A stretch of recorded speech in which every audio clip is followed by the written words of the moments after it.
The high-stakes gamble of the hallway hall monitor. Alright, so, get this. I went to this high school in suburban Ohio that was basically run like a high-security prison.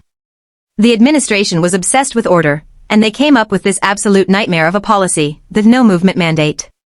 Basically, between 10 a.m. and noon, nobody, and I mean nobody, was allowed in the halls. Not for water, not for lockers, and definitely not for the bathroom. It was insane. I was in Mr. Miller's junior year chemistry lab. Now, Miller was the man. He was this laid-back guy who actually treated us like human beings, which, of course, made the principal hate him. 10 minutes into the lockdown, this girl, Sarah, starts looking like she's about to have a full-blown panic attack. She's pale, shaking, and clutching her stomach. She'd been out for a week with a stomach bug and, well, let's just say nature was calling. Loudly. She whispers to Miller that she's not gonna make it.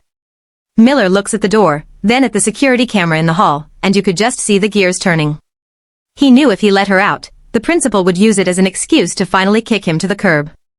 So, Miller grabs an empty 5-gallon plastic chemical bin from the back supply closet. He sets it down behind his desk, pulls over a tall rolling chalkboard to block the view, and turns up the classroom radio. He didn't say a word. He just pointed. Sarah was back in her seat 3 minutes later, looking like she'd just been handed $1 million.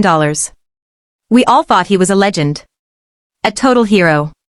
But, there's always that one kid. This guy, Kyle, sees the whole thing and records a 5-second clip on his phone. By third period, the video was all over TikTok. By the next morning, Bucketgate was the lead story on the local news. But here's the kicker, the school board didn't mention the no-movement rule once.